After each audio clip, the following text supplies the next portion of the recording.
respect for you. Partnership gives you a part in the ship that carries the inheritance of the kingdom. It's simple English. Partnership. When you partner with him, it gives you a part in the ship that carries the inheritance of the kingdom. And that's a little of what I want to share. Something a little different. But I'm excited here. Amen. Thank you for receiving my gospel. Amen. Let's read one scripture. 1 Corinthians chapter 2 verse 9. And let me show you what God showed me recently. And then we can pray. We can eat. 1 Corinthians chapter 2 and verse number 9. It's a familiar scripture, but you cannot be familiar with the Bible. Thank you, Jesus. 1 Corinthians chapter 2 and verse 9. If you are there, say I am there. If you are still looking for it, say wait for me. Meanwhile, happy Easter to everyone. Amen. Happy Easter. Are we there? 1 Corinthians chapter 1 or chapter 2 and verse 9. Is that King James Version? King James Version. All right. Can we read it together with the blessing of our voice like a mass choir? One to go.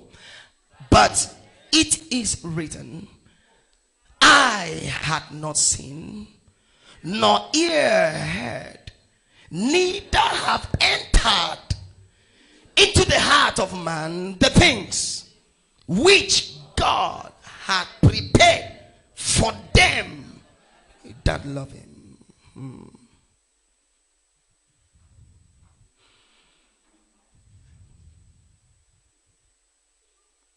Father, we ask for revelation, information, and knowledge to oversee and take preeminence and rule and preside over this atmosphere.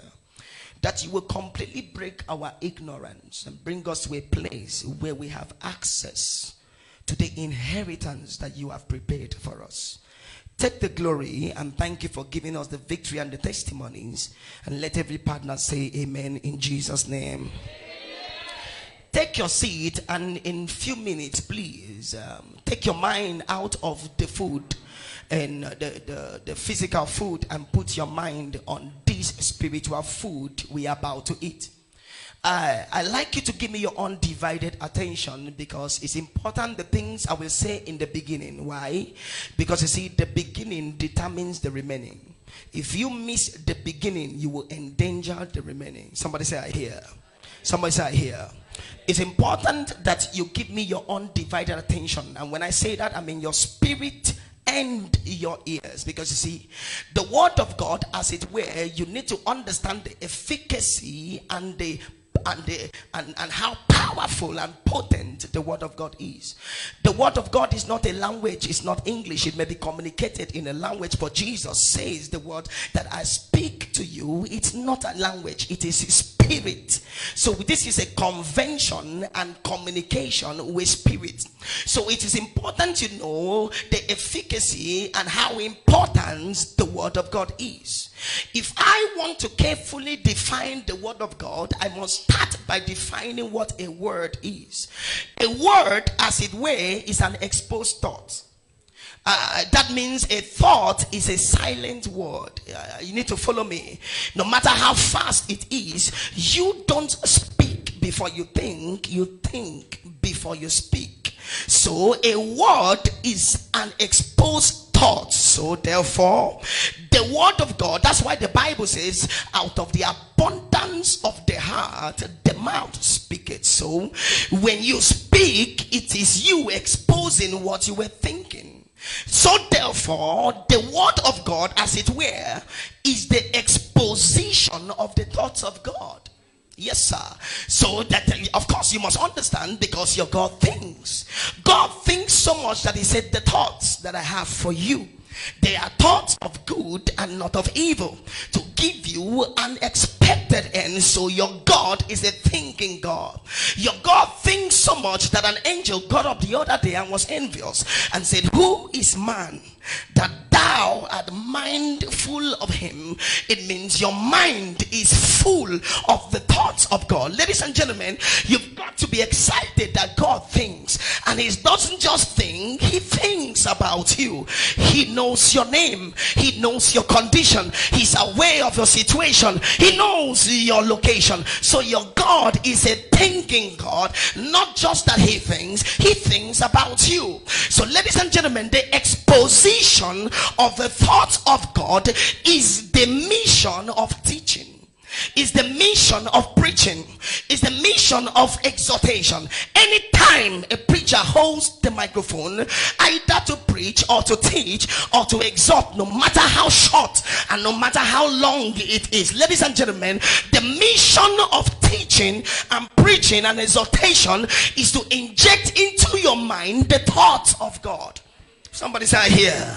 You better follow me now. Is to inject into your mind the thoughts of God. Because you see, if you think like God, you will operate in the highways of God. Yes, sir. He says, my ways are higher than your ways. Those are highways. But he explains, because my thoughts are far from you. So if you align your thoughts to my thoughts, you will operate in my highways. Friends, there are highways in business. There are highways in finance. There are highways in marriage. There are highways in all kinds of parastatus and all kinds of facets of life. There are highways. For you to operate in those highways, you've got to think like God. That is the mission and of preaching and teaching. Anytime a man holds the microphone to speak the word of God to you, he's making an attempt to inject into your medulla oblongata the thoughts of God. Paul speaking says, I went up by revelation. Ladies and gentlemen, revelation is what sponsors elevation in life. Revelation is what attenuates alleviation. The prodigal son, the Bible says, he came to himself and he said, I shall arise. You are not permitted to rise in any aspect of life until something enters you. Am I talking to somebody here? I shall arise. When he came to his senses, he came to his changes. Am I talking to somebody here? So the mission of preaching and teaching is to inject into your mind the thoughts of God. Because you see, if you think like God, then your decisions will change. And when your decision changes, your action will change. And when your action changes, child of God, your results, your achievement, your accomplishment, your attainment, and your fulfillment will change. And I pray for every partner in this house today, what you will hear today as a revelation, it will change your decision, it will change your action, it will change your results, it will change your achievement, it will change your accomplishment, it will change your attainment. If you believe it, let me hear that amen like a believer. Eyes have not seen, ears have not heard, neither does it enter the heart of any man what God had prepared. Ladies and gentlemen, there are the workabilities of God. You need to understand as a partner or as a child of God the functionalities of God, the operationalities of God. Can I help you? The Bible makes me understand that the eyes has not seen yet, ears had not heard, neither has it entered the heart of any man what God had prepared. Let me talk to you the way I feel it sometimes. Man of God, I am not aware of reincarnation, but hear me, the mystery of predestination is what you must believe, is what you must behave, and is what you must become, child of God. Because if you know your God and you understand his ways, then you will appreciate his modus operandi, the way God works, the way your God behaves, the way your God creates. Hear me and hear me well. Your God finishes before he begins. That is the way God works. He finishes before he begins. Eyes have not seen, ears have not heard, neither has it entered the heart of any man what God had prepared. Excuse me, I have been to school. Don't ask me where I stopped. There is a difference between preparing and about to prepare and prepared. Excuse me, we are in 2021. You said to everybody happy new year. It is not a new year to God. He had prepared somebody, you just entered April. It's a new month to you. It is not a new month to God. He had prepared it. Can I talk to somebody? 2021, your marriage had been prepared. Your promotion had been prepared. Your achievement had been prepared. Your accomplishment had been prepared. Your fulfillment had been prepared. Your visa had been prepared. That car had been prepared. That house had been prepared. That million has been prepared. That account had been prepared. If that is true, then it's not we asking God to give us, it is we receiving.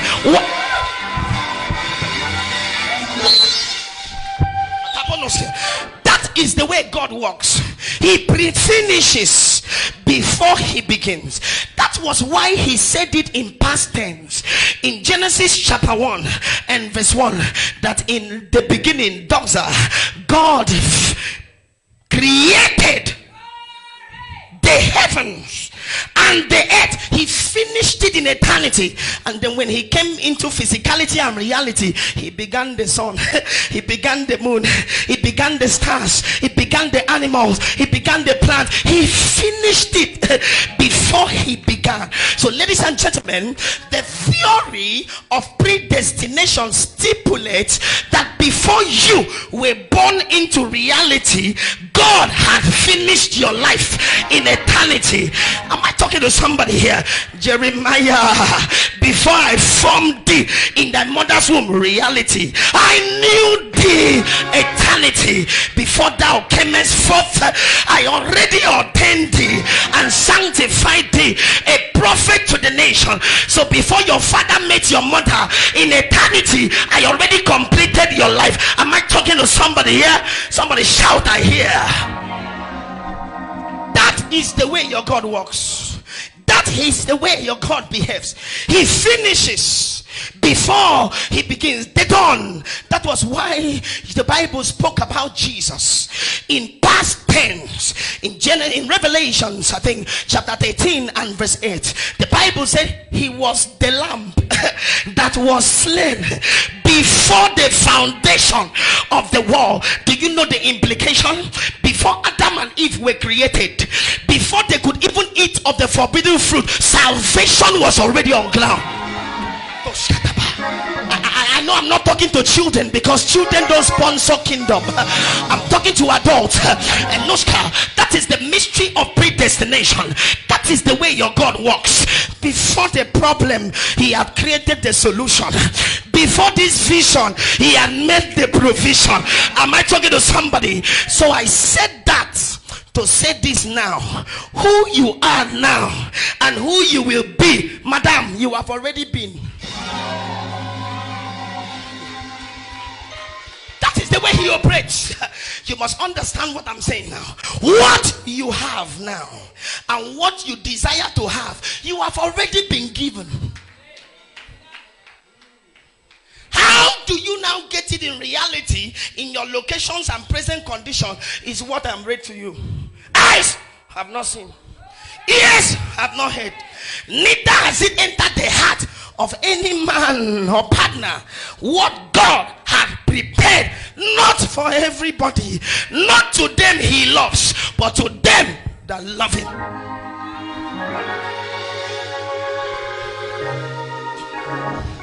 This is the reason why two believers will enter a bus and there will be accidents. One will die and the other will be alive. It's not because God loved them, it's because the one who was alive loved the Lord. This is the reason why two believers will enter the world, the labor ward. One will deliver safely, the other one will lose the baby.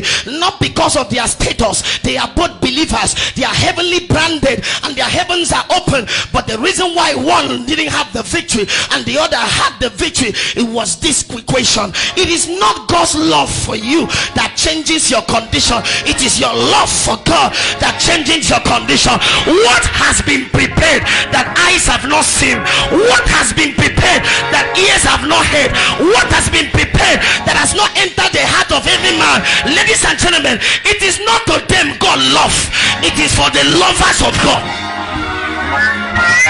So the money is prepared for lovers. May has has been prepared for lovers. June was prepared for lovers. July is for lovers. August is for lovers. September is for lovers. October is for lovers. November. Where are the lovers of God here? Where are the lovers of God here? Somebody shout, I love you. Hey, I love you. I love.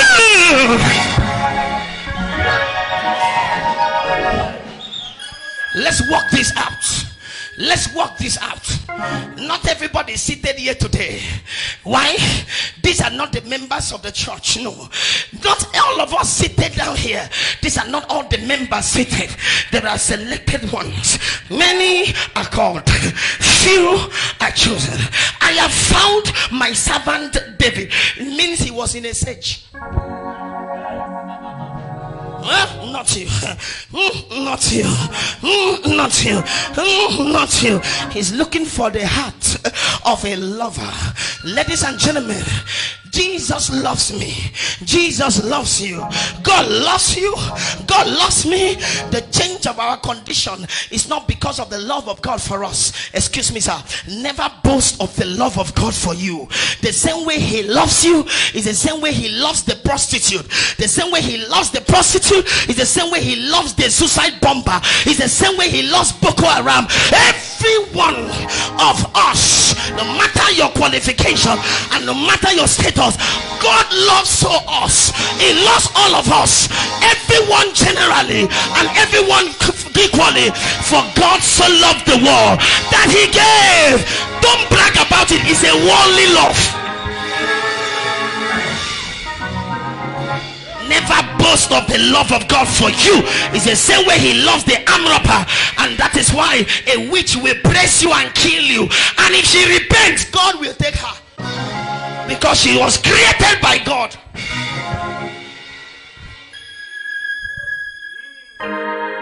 That is why Boko Haram, you have been praying for them to die. They will not die. God will not kill them. It is you that should kill them. Suffer not a witch to live. He was giving you the order. He didn't say you should ask him to kill. God does not kill his image. God does not kill his likeness. God loves all of us equally. Excuse me. Jesus, you love me too much. Oh, a prostitute can sing the same. A suicide bomber can claim the same. Excuse me. Never you generalize, or never you personalize what God has generalized. I don't think there's a better way to put it. Don't try to personalize what he has generalized. Let me say this so you understand. God loves all of us equally, but treats some of us differently because of the love we have for him. Can I say that again? Because I'm making an attempt to learn. Am I touching anybody here? God loves all of us equally. Excuse me, your title notwithstanding, that you are a bishop does not increase his love for you than the one who is an usher in church. No, sir. He loves all of us equally, but treats some of us differently because of our love for him. Excuse me. There are dimensions of love, and you must understand that love is value. Love is giving. You can give without loving, but you can't love without giving. I made a very strong one there. You can give to anybody without loving, but you can't love without giving. If you love, you must give. And that, I'm not talking about money now. I'm talking about time. I'm talking about energy. I'm talking about concern. I'm talking about activities. Giving has to do with value. You give, you can't separate giving from value. God was relating with man as friends in the garden. God will come in the cool of the evening and talk to Adam, and they will relate, and they will gist, and they will talk. But ladies and gentlemen, man failed God, and so that relationship didn't work. The next relationship God brought was the law. He brought the prophets and they brought the law. As simple as the law was, man broke all of them. Every time God will kill man, that law was not good. Do this and I will do. Do this I will do. If you don't do, I will not do. But man, you broke the law. Every time God will kill them, every time God will punish them, and the law did not work by the prophet. So God left friendship and left law and went to another dimension of law, of relationship. For God so loved the world, he introduced love, and so he wants a response of love. Am I talking to somebody here? He wants a response of love, not law. Search through scriptures from Genesis to Revelation. Every time you saw the abilities and the capacities and the availabilities of divinity, it was on a platform of love and value. Check it. My name is Apostle Itoro Etefia. I am the word talks. Read it over and over. Look for one that he did not do on the platform of love and tell me. Noah. Every time you saw divinity express his ability and capacity and even his availability, it was on the frequency and the platform of love and value. He came unto his own. His own valued him not. Love is value. Value is love. His own valued him not. What he brought was for them. They were his own. He was theirs. But because they did not value him, he don't receive him not. But as many had received or valued him, he gave. He gave. He gave. It did, notwithstanding that they were not his own. He gave. Excuse me. Everything you will collect from him is going to be on the frequency and the platform of value. Somebody say value. Let me switch from love to value. Say value. Somebody say value. Somebody say value. I know you've been quoting that scripture, but you didn't quote the last one well. Eyes have not seen, ears have not heard, neither has it entered. Excuse me. God will break his own rules and principles for a man who values him. Mama, are you not the one who does? Dorcas must not die. Ladies and gentlemen, Dorcas died. The church rose up and said Dorcas cannot die. No, Dorcas cannot die. They took Dorcas to Peter. They said Dorcas is dead. Peter said, when did she die? When? Peter said Dorcas cannot die. Ladies and gentlemen, when you look at the microphone, Dorcas, look at the pulpit, her money is there. She swept the floor. She has sung in the choir. When ushers are not there, she sweeps the crowd. When nobody's usher on protocol, she's in the protocol.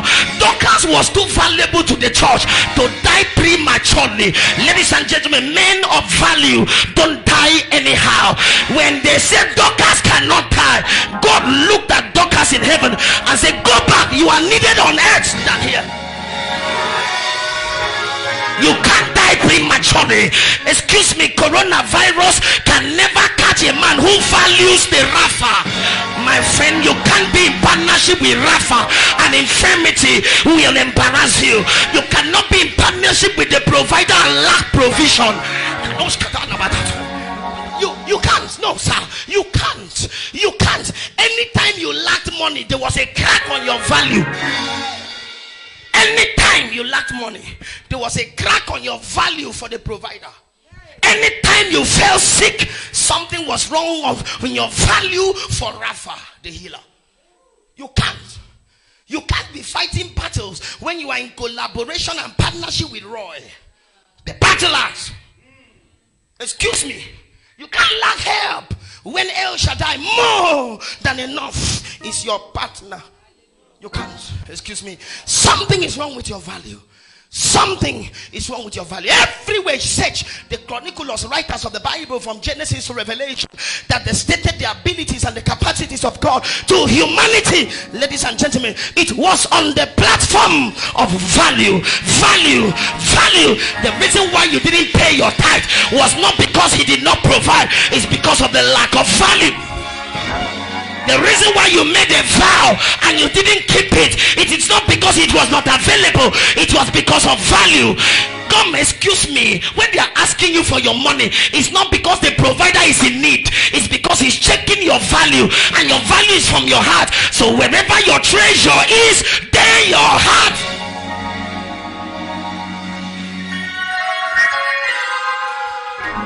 Excuse me, partners. You cannot provide for the provider. He's testing your value in your heart. You can't. Provider can never be in need. If you stop giving, the church will keep growing. It is upon this rock, not upon your account. The church moves on the revelation, not on money. I'm telling you. What you think you have been doing for 5 years, one man can do it in 10 years. What every one of us here has been doing. So don't pride in your giving. What you gave is what he gave to you. Anytime he makes demand, it is not because he's in need, it's because he's checking your value for him. And what is the frequency of your value for God? He knows your heart. He knows it. Excuse me. Whatever you make a priority in the place of God is the reason for your pride. Somebody told me, Papa, the reason why I don't pay my tithe often is because I keep it. I want it to be in the next 2 months so I can gather it. It can be substantial enough so that when I give, it can be useful. I say, look at you. People are white. Money is no longer paper with the faces of dead people and signature. Money has left notes. Money is wired now. It's in the airwaves. Do you know what one person gives as offering to his God? You think God does not have children and you are gathering tithes? Excuse me, who told you he was looking for quantity? He was looking for requirement. Cain gave a good offering, the fattest. But God didn't have respect for it because it was not about the quantity, it was about the requirement. Abel gave the firstling, the first fruit. It didn't matter how big or how small. When you do the required, you acquire your desire. You think you have too much? You don't have. You don't have. The God that created money and created you and created your hand is asking you for the money, and you are analyzing. Anytime he gives you an instruction for provision and you analyze it, you paralyze your breakthrough. Anytime you analyze instructions, you paralyze it. Somebody say here. Somebody say here. Say value. So my work is easy. Value. Because if your value is not in place, what has been prepared is not for you. Don't deceive yourself. You'll be full of activities. You won't see productivity until your value is in place. You'll be popular with no property to commiserate until your value is in place. You will even be born again and suffer again until your value is in place. Doesn't matter the nature of your charismatism and tongues. You will do all night and all you will have to show is body odor and sweat. No achievement. Until your value is in place, God blesses and lifts up his own on the platform of your value for him. Excuse me, do you know Isaiah? You don't know Isaiah. In my own study, Isaiah is the most powerful and dangerous prophet that has existed. I don't know about Elijah and Elisha. I know you sing songs for them. God of Elijah, send down fire. But you see, I fear Isaiah.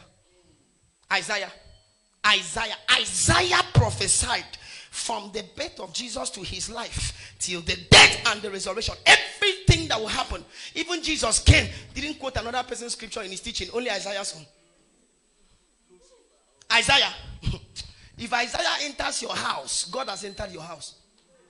In fact, if Isaiah said, thus says the Lord, just forget it. Isaiah. Moses and Joshua, mama, they held the sun and the moon. Isaiah reversed the sun. Go and read the Bible. He reversed. People were going to work, get ready to close by 4 p.m. Realize it's 12 p.m. Who reversed the sun? Who reversed that? Isaiah, he's dangerous. If he enters your house, ladies and gentlemen, Isaiah entered the house of Hezekiah. Thus saith the Lord, he has honored you. He said, prepare your house, write your will honorably, for you will die. If Isaiah say you will die, my dear, you are already dead. Don't analyze it. No need. If Isaiah say you will, forget it. Forget it. Hezekiah said, I have heard you. I know your word is yeah and amen. Nobody argues with you. Go. But as you realize you are a messenger, it is a master who sent you. And Hezekiah left and went to the wall and faced the wall. El Shaddai, I have seen your dangerous servant you sent. And you told him to prepare. I don't think I'm ready to die, but in case you have finalized everything, let me bring forth my strong reasons. If I die, Who will serve you like me? Who will value you like me? Who will give to you like me? Who will praise you like me? Ladies and gentlemen, when Hezekiah brought forth wrong reason, God was looking. Do you know what he said? God, if I die, do you have a replacement for me? Do you have anybody who can step into my shoes on the platform and parameters of value? When God looked at it and examined it, God told Isaiah, come back. Go and tell him to give me 15 years to look for a replacement. Did you understand what I said? Give me 15 years to look for a replacement for him. 365 days times 15. I need 15 years to find somebody as valuable as Hezekiah. Nobody knows you in church. So inconsequential, so irrelevant, so nonchalant, irresponsible to yourself, irresponsible to God, irresponsible to the environment. They need to read your plate number to be able to get to park the car well, because they don't even know you. So they come out. Who has GH41222? Please go and park your car. It's a Honda Accord. Go and park your car, because you are irrelevant, inconsequential. Nobody knows you.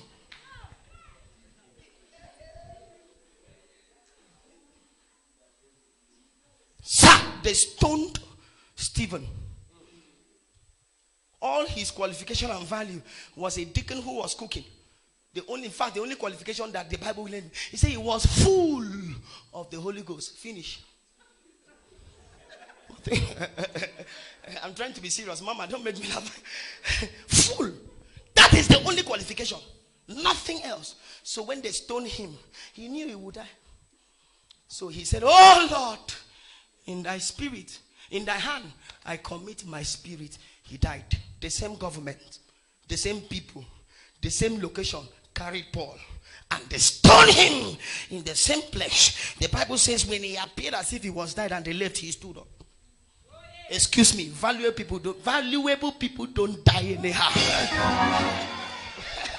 They don't die. They don't die anyhow. I'm telling you, you can bend them, you can't break them. Am I talking to somebody here? Am I talking? The righteous will fall 7 times. Not all righteous, so valuable righteous. They will still rise up 7 times. Am I talking to the gentleman here? Laugh not at me, my enemies, when I fall, for I shall rise again. Let God arise and let our enemies be. I am trying to compare two kinds of believers that go to the same church under the same pastor. Same conditions, but survivors. Am I talking to somebody here? I don't know if I'm talking to anybody here. Say value, say value, say value, say value, say value. Lift your hand, say, Lord, I increase the frequency of my value for you. Who is James the Don? James is a scholar. His own work in church is to speak big English. Anytime they are finished and a meeting in the council, James must carry his hand. Excuse me, I need to say something very imperative. His own work in church is just to be speaking big grammar. And there are people like that in the choir. There are people like that in the governing council. Once they carry their hands, everything has scattered. They must find a way to pick big English and object what has been agreed. That is his work. James the scholar, speaking big English. Ladies and gentlemen, Herod got him and beheaded him, and only the Jews were happy and they're laughing. Not the Christians didn't gather. Nothing happened. Heaven did not move. They don't even need him on earth. He's useless to the church. Thank God we will have quietness for once. Ladies and gentlemen, so Bible says when Herod saw that he pleased the Jews, that he beheaded James, he held Peter for where the church stood up. Not Peter, not Peter. No, not Peter. No, he cannot. You can do that nonsense to James, but not our Peter. Not Peter, not Peter. Peter the rock, no, not Peter. The one that dissects the Bible, not Peter. The one that leads in the crusade, not Peter. The one that left his business and sponsor, not Peter. The one that gave his platform, his boats to Jesus to use and preach, not Peter. You can't try that with Peter. Ladies and gentlemen, the church gathered to pray. Heaven recruited angels. That did not even surprise me. Peter himself, that is chained in the third prison, that is supposed to be beheaded the next day, is sleeping. Because a man of value and men who carry peace and tranquility, you can't be shaken when you are in partnership with Roy the preserver. No, they want to behead you the next day. You are sleeping. And he didn't just sleep. The Bible says he was in a deep sleep. The kind that they used the rib of a man to create a woman. Deep. Angel came. Church gathered and prayed. Peter was sleeping. They chained him hands and legs. Go and read your scripture. I'm not giving you a Nigerian movie. Hands and legs. The guards were in prison with him in case. Angel opened the first gate. Opened the second gate. And the Bible says it didn't wake him up. The Bible says it didn't tap him to wake up. The Bible says the angel smote him 3 times to show you how deep the sleep was. Can I smite you? Just example, man of God. Man was see peace and tranquility. We will sack you in the office. Yeah. Me, a partner, sack who? Office that the creator created. Has El Shaddai gone on leave that you think I can be stranded? Excuse me, sir. When you are in partnership out of value, not because your friend is a partner, out of value, you can never be stranded. You always be in peace and tranquility. Am I blessing anybody here? Smote him 3 times. He woke up. What is happening? He said, come out. Let's go. Your kind cannot be beheaded. Let's go. You are too valuable that they recruited me from there down here for your sake alone. Let's go. He said, oh yeah, let's go. The Bible said they passed the first gate. They passed the second gate. The gate just looked at the guy was still sleeping. He was sleepwalking. He left his shoe. He didn't say, go back. Wear your shoe. Oh my God. Somebody is about to enter peace. Excuse me. Somebody is about to walk in the valley of the shadow of coronavirus, and you will fear no evil. They say social distance. Excuse me. Increase your value and don't social distance from God. Don't social distance from God. You'll be in trouble. Don't social distance from God. Be closer to him. Draw nigh to me. I will draw nigh.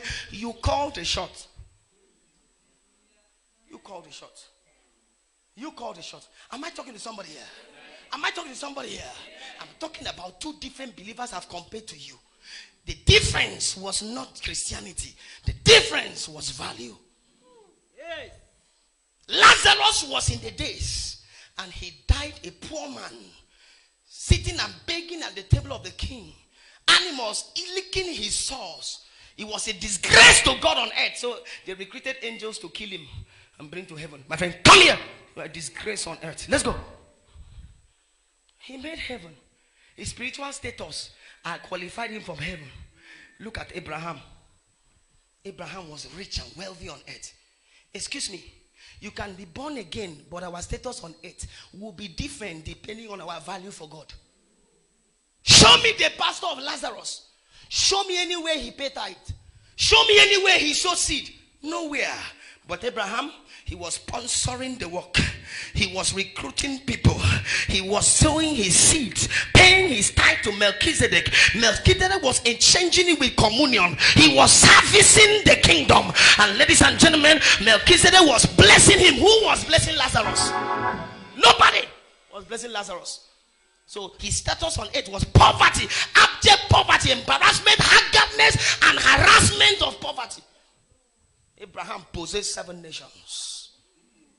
Abraham possessed kings and princes. Even in heaven, sir, their status was different. Lazarus got to heaven. Where is my house? Where is my house? They said, you get house for 8. You didn't have a house on 8. Is it in heaven you will have? Am I talking to somebody here? Abraham said, who is disturbing my sleep? They say, is it not this human being that disgraces us on earth? He said, keep him in my voice quarter. Even in heaven, he was in the bosom of Abraham. BQ. Excuse me.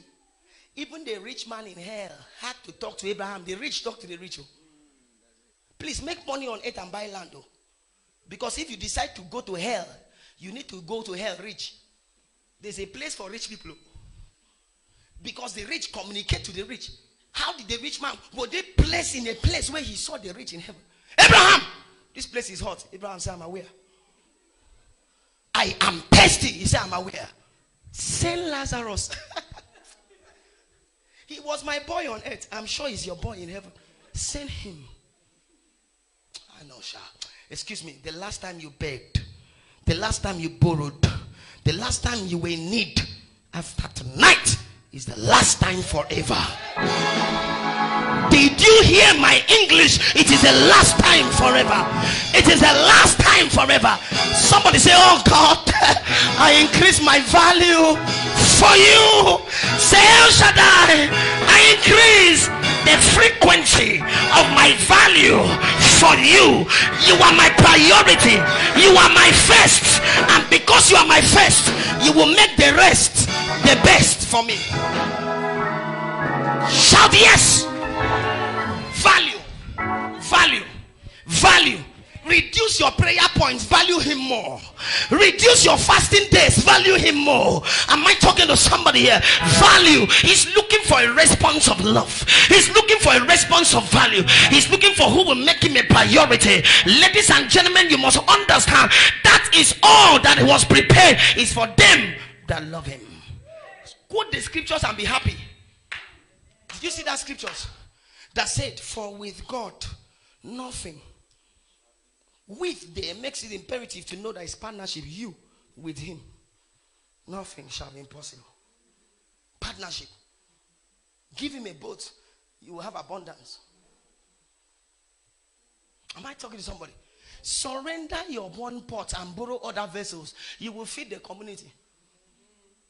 Am I talking to somebody? Say, partnership. Don't quote scriptures without thinking of where to place yourself. Eyes have not seen, ears have not heard, neither has it entered the heart of man what God has prepared, not for everybody, not for every Christian, not for workers of the church, to them. So you will be in the workforce and still be broke. You'll be in the prayer band and still sick. You will pray for others and they will make it, and you yourself will be frustrated. Because the qualification is to them that love him, not to them he loves. I can help you with another scripture. For we know that all things work together for the good of them. No, them that God loves. Don't follow the love of God, you will be stranded. Better love him back. Am I talking to somebody here? Am I blessing somebody here? You have to make up your mind. How do I know I love him? He tests your love by giving. All the while, hey, sir, Jesus Christ, how could I have? The Lord just put. Do you know, sir? Jesus entered cemetery, dead body everywhere. See the way he's jumping. Pastor's body, priests, Sadducees, and all this kind. But everywhere he entered cemetery and called one name: Lazarus, come forth. Value. Look at when they came to tell him. Look at the grounds of the speech that Mary and Martha gave to him. He said, Master, our brother, you know, go walk. Thy friend, whom thou lovest, is dead. Jesus said, what? Who? He's not dead. He's sleeping. As far as there is love involved, he's sleeping. Lovers don't die, they sleep. Excuse me, let coronavirus kill everybody around you. It cannot come near your dwelling place. 1,000 shall fall by your side, 10,000 by your right. They will not come near your dwelling place. They will come against you in one way, but in 7 ways will they flee. With your eye, with your eye, you will see the reward of the wicked. No weapon formed, prevented, manufactured, apportioned against you shall prosper. And every tongue that rises in judgment, whether it's in the office or in the community or in the compound, in the church, thou shalt condemn. Am I talking to somebody? Shout, I'm a lover. Abraham, they are calling you my friend. I need to test. He's not in title. It's not in status. It's in the heart. You are 90. You've hit 100. All you have is a son. And not just a son. God is wicked. If Isaac were 2 years old, it would have been easy. But to carry a baby 9 months, give birth to the baby. You know what it means for a baby, for that water to turn to bones first. Even when you're raising the baby, you're afraid. You can't keep the baby anyhow. You're just waiting for the bones to be formed. And then you can have some confidence to leave the child. Even when the baby is crawling, you are still careful. Even when the baby is trying to walk, you are following it. Because it can fall and damage the eye. You only have confidence when he has become a child. And you raise a baby to be a child. And he grows beyond being a child to a teenager. 10, 11, 12. Started 18, 13, 14, 15, 16. God is wicked though. He allowed Isaac to be 17. Then he said, Abraham, kill him. You don't understand. You thought he was a baby. Allowed him to grow. 17 years old. Kill him. And Abraham sat down. I'm sure the first thing we say, Lord, even if this baby was by luck, 17 years I should have had another one. 17, you didn't have another one. And you don't have any hope. He said, give him to me. Abraham, number one, passed the first test. Value. He didn't tell Sarah. Because Sarah will kill Abraham first. Did you understand my English? Sarah will kill Abraham at night. Do you know the shame of Hagar having a child? The embarrassment of my housemaid having a child. And I didn't have. And finally I had one. I chased her and the baby away. There is no child again. Now I've had my own 17. You want to kill him? He said, don't say the Lord. Which Lord? I will kill you and the Lord will forgive me later. He didn't tell Sarah. He passed the first test of value. Carried 2 servants. Put them on the mountain and stop him. Say, hey, stop here. I and the lad will go up there. He left him because he knew they would not allow him. He went with the child. 17-year boy, the teenage boy. He said, gather everything. The boy set up everything. Do you know what it means for your boy to look at your face and say, Daddy, the firewood is ready. Everything is here. The kerosene is here. The fire is here. Where is the lamb? Do you know at that time Abraham had already killed the boy? God was checking the frequency of his value. Can you give God the best and the last? Okay. Can you give God the only? If he makes demand for your entire account now, can you empty it? He's looking for such. That is why you will always be amongst the masses, because you've never done what the masses cannot do. You analyze the instruction until you paralyze it. Sir, I've finished. I'm trying to make you watch the movie.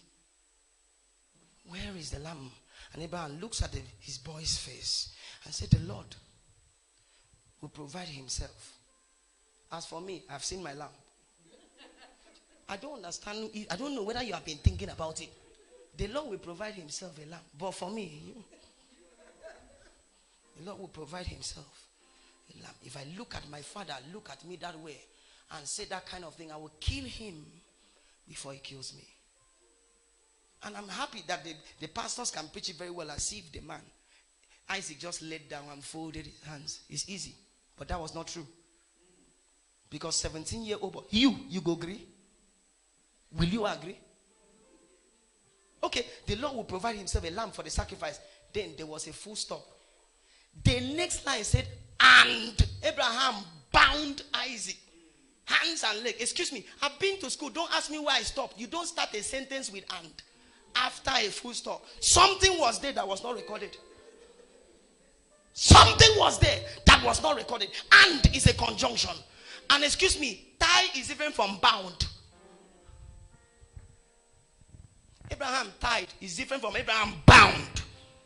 Bound is an adjective, it's an expression of force and struggle. So they must have fought. And the man would have maimed his son to the point the boy was weak enough for him to bind hands and foot. In a hurry, took the knife, and God shouted at him as if he is not the one who sent him. Abraham, don't kill thy son, thy only son, as if he didn't send him. Don't kill him. Turn around. See. He said, now I know that thou fearest me. Not in praying and crying. Not in dancing and singing. Not in worshiping and you are crying. Can you cry more than Genevieve and Ransom Noah? There are people who cry for a living. So your tears does not mean anything to God. Do you know Genevieve? Do you know Ransom Noah? Can you cry more than them? They cry more than they cry for a living. They cry, they say you didn't cry well, clean your tears, start again. 3, 2, 1, cut. They cry again. So your tears does not mean anything to God. It is the heart. It is the heart. Rise up, everybody. Rise up. Value. Value. Now I know that thou fearest me. Look at me, all partners. Look at me. Look at me. Look at me. It is in the place of sacrifice that pretenders are separated from contenders. Now I know. It's not enough to be an elder. Now I know. It's not enough to be an associate pastor. Now I know. Now I know. See the way God changed his mind from somebody's death. The dawn. Jesus was about to bless multitudes. Preach to multitudes. They came and told him, come. There is a man who needs your attention in his house. Somebody is sick. He said, are you normal? I'm about to preach to multitudes. You are telling me about one man. I should leave this multitude and follow you for a man. Why? They say, yes, sir, you should leave. He built us a synagogue in our village. Jesus said, he built a church. Yes, let's go. Multitude, wait. Read your Bible. Jesus left the crowd and followed the servants of the man because of one thing. He valued God so much that he built a church. And somebody just came to church and they made him an elder. You're saying, I have been here since. How can that man just come? They made him elder. Go and check what he gave. Go and see what he gave. Anybody who sponsors the church very well, in our church, we make you elder. You are older than us. How can you not be elder? How can you not be elder? How can you not be elder? Jesus chose all his disciples, none from the church. All of them, go and read it. They were at the top of their professions. James the scholar, Matthew the chief tax collector, all of them were relevant people in the government. They were the apostle, not by ordination, by title. Show me where Jesus ordained them. Say, you're an apostle, you're an apostle, you're an apostle, you're an apostle. Why? We have money. Let's go. Follow me. Am I talking to somebody here? Am I talking to somebody here? Two things make sense. God answered all things. Money answered all things. Satan is not God's problem. Money is God's problem. Thou shalt not worship the Lord thy God and mammon. God, Satan is not a problem. Touch your heart. Put your heart here. Put your hand here on your chest. Say, Lord, I increase my value for you. Whatever you ask, I will give. I will place no one above you. Not my job, not my time, not money. Nothing can take your place. If you bless a demand, I will. Lord, look, you are looking for a man to bless. Find my heart. Locate my heart. Locate my heart. I will give you all and I have. I'll give you my time. I'll give you my resources. I'll give you everything that you require of me. I value you too much. I love you. I love you. So that all that has been prepared, I have a portion in what has been prepared. Ladies and gentlemen, you have no portion in what has been prepared. You are going to open your mouth now in 1 minute and retrace your steps back to your love for him. I know some of you know where you are right now. If he's asking you for your son, can you give? If he's asking you to empty your account now, do you value him enough to give him? Excuse me. If the provider is making demands for the provision he gave to you, can you give it back to him? Oh, make amends right now. I want you to take your heart level and your value level to God. Now open your mouth, close your eye. It's not about anybody. Silver or gold have I not. It's a personal race. It's a personal decision. It is not just a prayer, it's a decision. I will give you all. I will give you all. I'm not just your friend. Now I want you to know that I fear you. I want you to know now that I value you. Now, in Jesus' mighty name. Open your eye, look at me. Our Father is going to pray for us. And fathers are the only ones that give blessings to sons and daughters. But I want you to go